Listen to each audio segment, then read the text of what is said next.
Before we get into today's episode, I want to invite you to something brand new I'm hosting this summer. It's called Feel Good AF Fridays, and it's a free live workshop series for women who are tired of thinking about drinking. Each workshop focuses on a different place women tend to get stuck: the automatic evening routine, this stop-start cycle, waiting for the right time, and of course, my favorite topic, rebuilding self-trust. You can come to one or you can join me for all four. They're live, they're free, and there highly likely won't be a replay. You can choose your workshop through the link in the show notes. So I really encourage you to join me. I'm super excited. And here's the thing. Let's get into today's episode. Are you tired of thinking about drinking, trying to control it, and waking up wondering why you ended up in the same place again? If you're answering yes to that question, make sure you sign up for the workshops. But welcome to the Feel Good Alcohol-Free podcast. I'm Lindsay, alcohol-free coach, former high-functioning drinker, and creator of Feel Good AF. I help high-achieving women quit drinking and rebuild self-trust through practical tools, honest conversation, and support that fits real life. Around here, we're not doing labels, shame, or another round of just try harder. We're looking at the real patterns underneath your drinking, the routines that keep pulling you back, and the identity you're building as alcohol takes up less and less space. Better things to think about than drinking, my friend. So welcome to Feel Good Alcohol Free. Let's get into this week's episode. If you used to be the woman who wanted the next challenge, the next project, the next opportunity, the next version of yourself, but lately, even the thought of more responsibility makes you want to crawl under a blanket, this episode is for you. Okay, maybe you look successful from the outside. I know that was me. High functioning, you're answering all the emails, you are leading the meetings, you lead a team, you hit every deadline, your numbers are perfect, are hitting the milestones along every single project at work. And you remember every single appointment. You do the grocery order, you get the dog to the vet, you respond to the text, you make the dinner reservations, and somehow you're keeping the whole machine running. But privately, behind the scenes, something feels really off. And this was really my own experience in my journey. It was like I kind of woke up and realized that I felt like garbage all the time because of my drinking. And I felt like I was juggling all of the things and life was just happening and moving right along, but I felt very off. I didn't feel as sharp. And so maybe this is you too. Maybe you're noticing I'm not as sharp. I'm not as excited as I used to be. You don't feel like the version of yourself who used to think, give me the challenge, I'll figure it out. I'm up for anything. Maybe you lately haven't been up for a single thing. And maybe like a new opportunity might not feel exciting the way it once was. And maybe it just feels like any added responsibility is like one more thing that you have to carry. And you might be wondering, like, am I burned out? Is this just midlife? Have I outgrown my ambition? Am I not ambitious anymore? I used to think that all the time. God, what happened to my drive? Like, what? Why? Why do I just feel so, I don't know, blah all the time? I used to think, am I just done? Maybe you're thinking that too. So I want to offer you another possibility. You have not lost your ambition or your drive. Alcohol has been draining the energy, the clarity, and that self-trust that you need to access your ambition and your drive.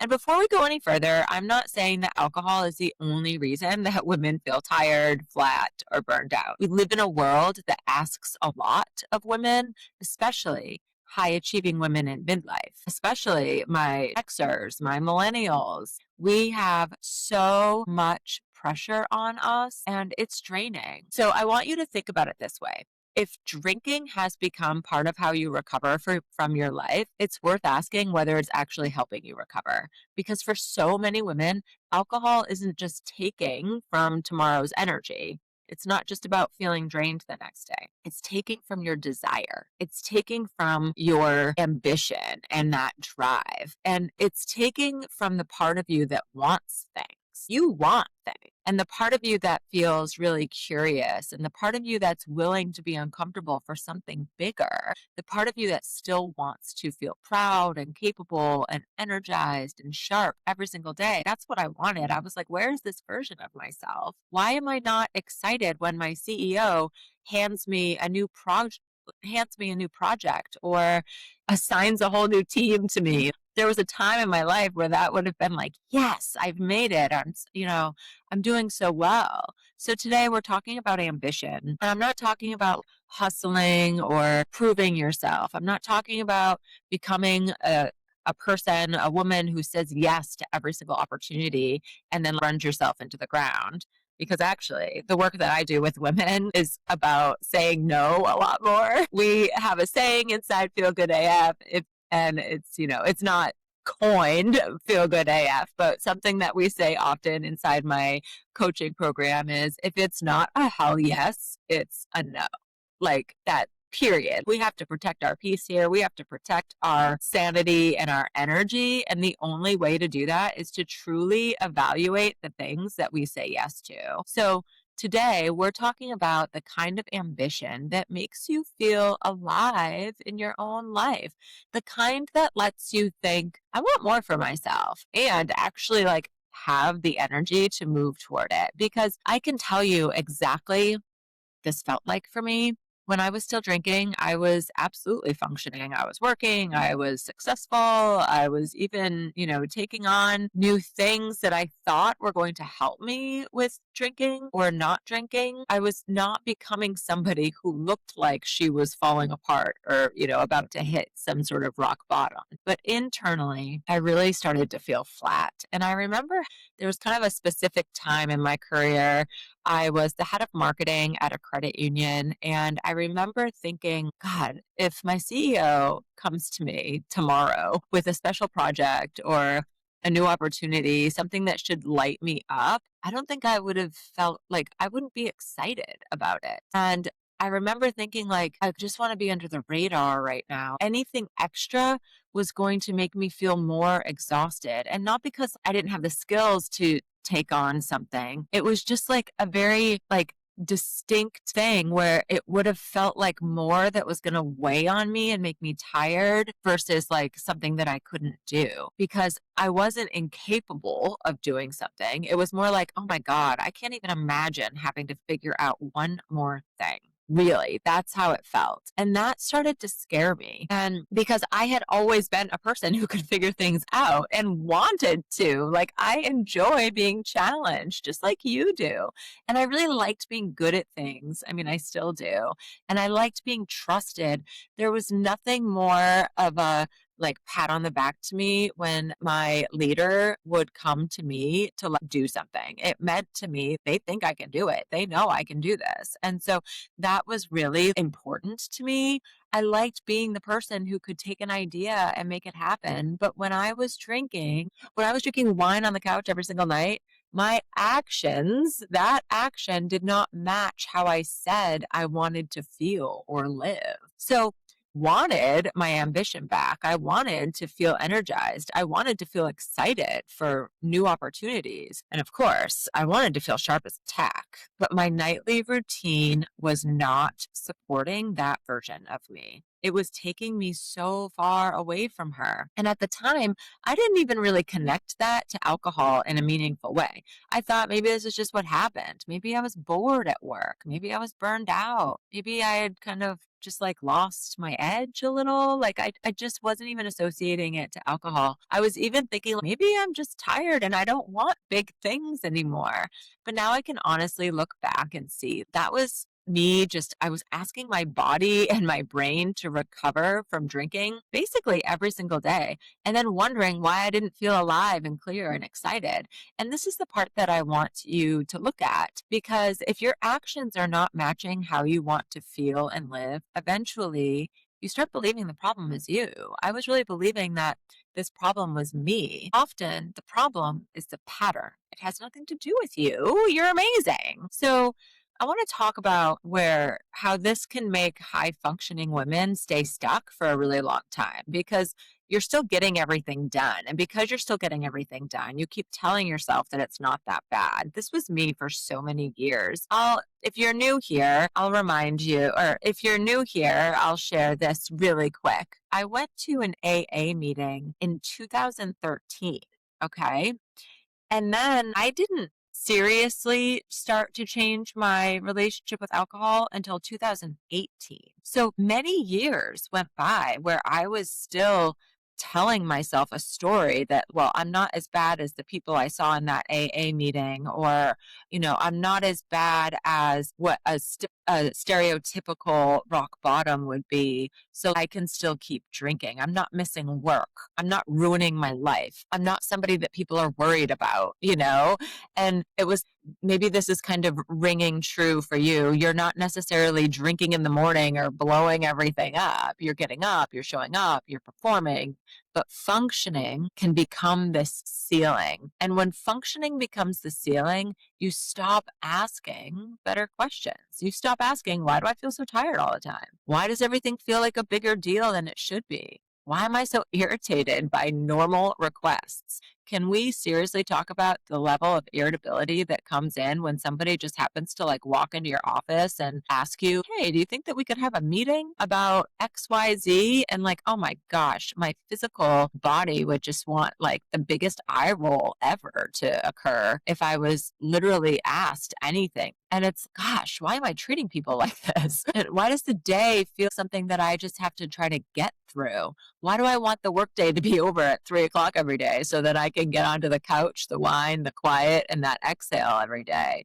Why do I not feel excited about anything anymore? And instead, you tell yourself, I'm just tired. Work is busy. Everyone drinks. It's just wine. I deserve it. I'll get back on track soon. I was so famous for saying that. But if the thing you are using to reward yourself is also the thing making you feel less energized, less clear, less connected to yourself, that reward is costing you so much more than you're giving it credit for, costing you a lot more than you think. And so this is why so many of us get stuck. It's not crisis. We're not burning our lives down. We're in this slow draw of dimming. Everything is just getting dull around us, and a slow dimming, because it's happening over, years probably, that's easy to normalize because you're adapting to it. You're just adjusting to it so much as it's going on.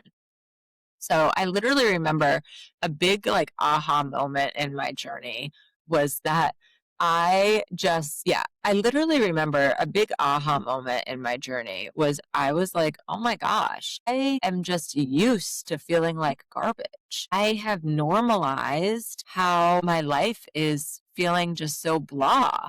But this is the thing. I was an ambitious person. I knew that that was inside me, but ambition requires capacity. So that's the big idea I want you to take from this episode today.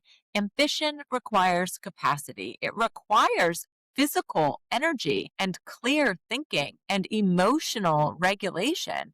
It requires the ability to tolerate uncertainty, and it requires the ability to be uncomfortable without immediately needing to escape that feeling. You've probably heard me say many times, your ability to quit drinking is directly tied to your ability to be uncomfortable. And it also requires creativity and resilience and you trusting in yourself, because alcohol eats into all of those things. So when you're drinking at night to come down from the day and then waking up the next morning already under recovered, of course, more starts to feel really threatening. A new client inquiry feels like a problem instead of an opportunity. A promotion sounds like pressure instead of growth. A creative idea feels exciting for 5 minutes, but then all of a sudden it's very overwhelming. A hard conversation feels impossible because you already feel emotionally maxed out. That one really rings true for me when I think about all of the conversations at work and with my husband that I avoided because I just I was done. I was taxed. And there's just we just procrastinate on so much connectivity and problem solving when we feel that way. It's also a Monday morning feels like something that you're trying to just get through and survive, not something to like build a beautiful week from. And then you start making meaning out of that. You start thinking, maybe I don't want this anymore. Maybe I'm not as driven as I used to be. Maybe I'm just in a different season. Do you ever tell yourself that? I used to tell myself that all the time. Maybe I should be grateful for what I have and stop wanting more. And maybe some of that is true. Ambition changes in midlife. Your priorities change. What you want at 47 or 50 may be very different than what you wanted at 27 or 30 or 35. It can be beautiful and healthy, but there's a difference between consciously choosing a different pace and feeling you don't have access to your own energy anymore. And that was really how I felt so deeply. It was like, where'd it go? Like, what's going on with me? And there's a difference between feeling really peaceful inside and feeling wildly depleted. There's a difference between wanting a simpler life and feeling too flat to want much of anything. That is what I want you to be really honest about with yourself. Is your ambition changing because you are becoming more aligned? Or does it just feel like something that has been totally drained out of you? So, gosh, I need to lighten up this episode. I feel like I'm being a little downer today. And you know that's not my intention, because there is so much positivity when you get to the other side of alcohol. But sometimes we really need to look at what's going on under the hood. And so that's kind of what I want you to do today. Let's talk about this couch wine routine, because this is where so much of this happens. You get through the day, you're making decisions all day long. Like you're in back-to-back meetings. Maybe you had to fire somebody that day, or maybe your boss is putting a lot of pressure on you with ridiculous deadlines, and it's summer and your team wants to be taking vacation and you're trying to accommodate everybody's time off. But then guess what? The priorities at work still have deadlines. You're taking care of all of this. You're taking care of people. You're handling the work. You're holding it all together. And then evening comes and wine feels like this finish line. And it feels like the one thing that doesn't ask anything of you. Nobody needs anything from you. No one is asking you to impress them or knock their socks off, and nobody's asking you to make any decisions. You get to sit down, pour the glass, and finally feel like the day is loosening its grip on you. Now, of course, this feels really good in the moment. I am never going to pretend that it doesn't. That 15 minutes of glorious downtime that drink brings you.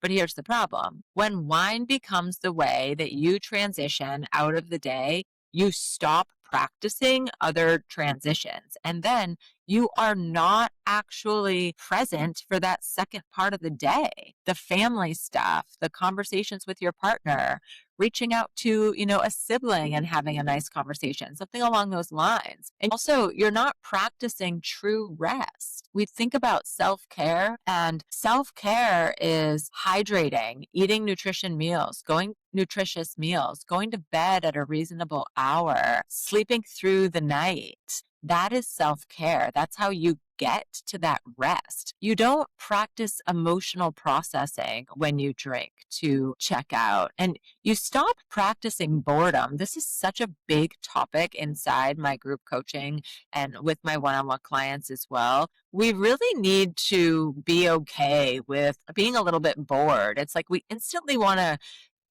dampen boredom with a glass of wine or a bottle of wine. And really, that is the gateway to rest. Having a little bit of boredom in your life is how you can relax. And you stop practicing having a hard day and letting that be allowed, because there are more hard days in your future. So we don't want to stop practicing having a hard day and just sitting with it and dealing with it. You stop practicing pleasure that actually gives back to you, like sleep, reading.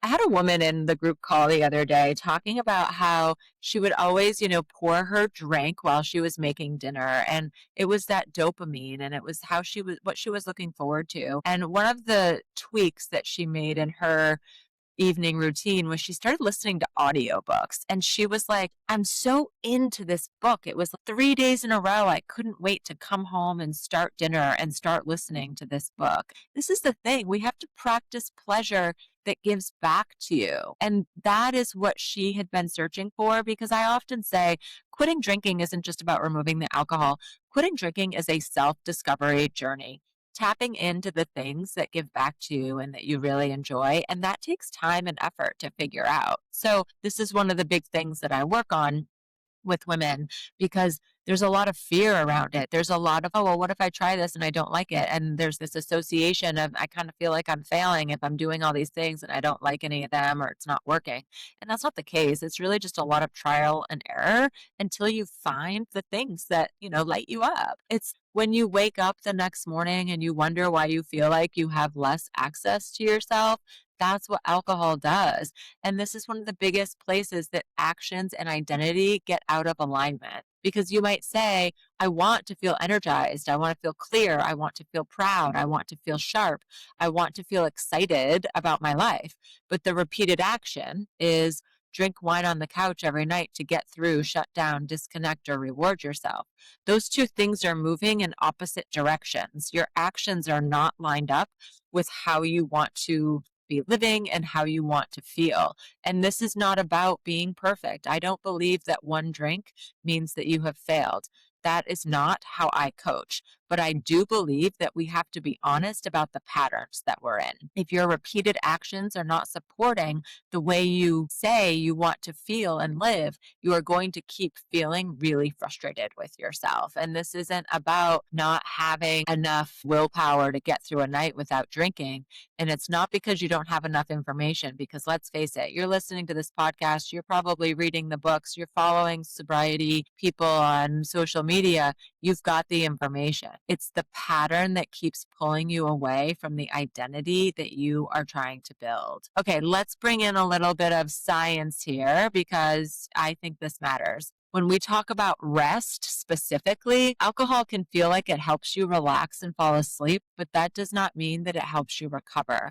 There is specific research showing that heavier alcohol use is associated with poorer sleep quality, and many people who struggle with alcohol also report insomnia or disrupted sleep. Like, you know this. You know that you wake up at 3 a.m. and this is your body like, hey, what's going on? It's actually a withdrawal. And your sleep is so incredibly interrupted because of even just one glass of drinking. You're not able to wake up feeling rested the next morning. And even if you fall asleep quickly after drinking, the quality of that sleep is going to be affected. And sleep is not just about whether you technically closed your eyes for 7 hours. Sleep is directly connected to your energy, your mood, your focus, your emotional regulation, and the ability to think clearly the next. So if you are drinking most nights and waking up feeling tired, anxious, foggy, irritable, or unmotivated, it makes sense to look at alcohol as part of this picture. Now, maybe it's not the entire picture, because also we know that hormones, perimenopause, menopause, all of these things play a role, but it is a very large part of the picture. And the other piece here is how alcohol interacts with the brain's reward system. It affects dopamine pathways, which are involved in pleasure, reward, and learning. This is why one of the biggest areas of focus in my work with women is around how do we reward ourselves at the end of the day, or just with anything. What do rewards look like in your life? Because alcohol is not going to be one of them. So this is part of why wine can start to feel like the reward your brain trusts most at the end of the day, because your brain is learning this is relief, this is comfort, this is the exhale, this is how we turn it off. And over time, other forms of reward can start to feel less immediate or less compelling. So a walk after dinner doesn't hit the same at first. Tea does not hit the same. Reading a book may not hit the same. Going upstairs early, taking a bath, doing a face mask, getting into bed with a clear head, none of that may feel as instantly rewarding in the beginning, but that doesn't mean that those things don't work. It means your brain has practiced alcohol as the reward, and what has been practiced can be repracticed. That is a huge part of this work. We're not just removing the wine, we are helping you build a life and a routine where your actions match how you want to feel and live. I see this all the time with high achieving clients. The women that I work with, they don't usually come to me saying, my life is totally falling apart, Lindsay. They say things, I just don't feel like myself. I'm tired of thinking about this. I get everything done, but I am so exhausted. I do what I need to do and then I crash. I used to feel like I had more discipline, Lindsay. That's a big one. I used to want things again. I don't even know why everything feels so hard. And often they have spent a long time trying to solve this with more discipline, more rules around their drinking, more promises, more tracking, more shame. Because every single time you have a drink, you feel a flush of shame. And often there's more Monday mornings where they wake up and they decide this is the week they're finally going to get it together. But the work is not just making a bigger promise. The work is understanding your pattern, what happens at the end of the day, what are you trying to feel, what are you trying to stop feeling, what do you believe wine gives you? What does it actually give you? What does it cost you tomorrow? Where are your actions out of alignment with the woman you say you want to be? And then very practically, what do we practice instead? This is where that identity, practice, and trust method comes in. Who are you becoming, my friend? Who do you want to be? Not just I'm trying not to drink. That's too flimsy for you. Who are you becoming? How do you want to feel? Maybe you're becoming the woman who does not need wine to transition out of work. Maybe you are becoming the woman who can have a hard day and not make it worse. Maybe you are becoming the woman who wakes up clear, keeps promises to herself, and has energy for the things she says matter. That practice, my friend. You cannot declare a new identity and hope that it sticks. You have to practice. You have to practice your new evening. You have to practice the new transition from work to home life.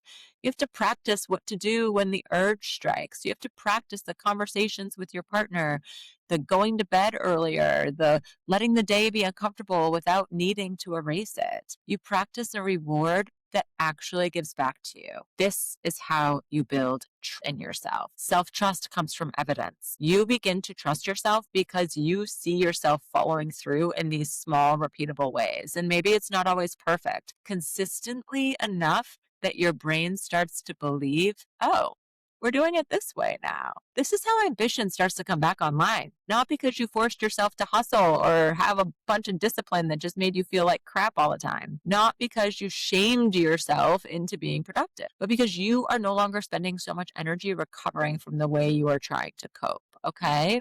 So here's what I want you to consider today. You may not be unmotivated. You may be under recovered. You may not be lazy. You're not lazy. You may be emotionally overloaded. You may not have lost your ambition.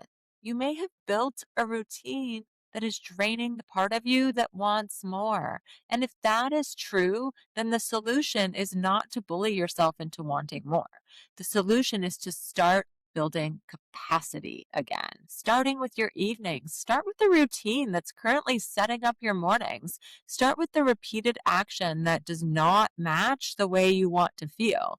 Because when your evenings change, your morning is going to change. And when your morning changes, your sense of possibility is going to change.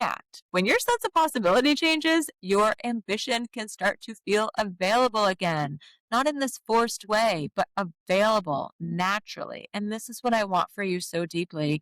I do not want you to spend the rest of your life thinking alcohol has to stay because technically you can keep functioning. Seriously, I don't. You deserve so much more than functioning. You deserve to feel connected to yourself. You deserve to feel clear enough to know what you want. And you deserve to feel proud of how you are living, not just impressed by how much you can get done while feeling depleted. Okay, quick assignment today. So I want you to do what I'm calling a bit of an ambition audit. For the next 3 mornings, I want you to write down 5 things. Number 1, how did I sleep? Number 2, how does my body feel? Number 3, what is my first thought about my work, my responsibilities, or my life today? Number 4, did I drink last night? And if yes, how much? Number 5, what am I making my energy level mean about me? That last one is really important because so many women wake up tired and immediately turn it into an identity. Like, ugh, I'm lazy. I'm not motivated. I'm not disciplined. I'm not what I used to be. I want you to pause and ask yourself, what if this is not proof that I've lost my ambition? What if this is evidence that my current routine is draining the part of me that wants more? That question alone can change how you look at your drinking. Not from a place of shame, but from a place of clear perspective, and clarity is where your change is going to begin. Okay, my friends, If this episode made you realize that alcohol may be draining more from you than you thought, I'd love to help you look at that pattern clearly. Inside Feel Good AF Coaching, we're looking at your actual life, evenings, stress, your routines, your relationships, your work, your thoughts at 3, 4, or 5 p.m., your reasons for drinking that make perfect sense in the moment, but keep leading you somewhere that you don't want to be. And then we build a plan that helps your actions start matching how you want to feel and live. The only thing I want you to consider is how different this could feel if I were walking beside you through it. If you're tired of trying to figure this out in your own head, you can book a discovery call with me through the link in the show notes. We'll talk about where you're at now, what you've already tried, and what support could look like from here. You have better things to think about than drinking. And thank you so much for listening to the Feel Good Alcohol Free podcast. If this episode made you think, okay, she's talking about me, I want you to pay attention to that. The moment of recognition matters. And if you know another woman who would feel less alone hearing this conversation, send her the episode. It would mean the world to me if you rated the show and subscribed. This helps other women who need it find it. Okay, I'll see you next week.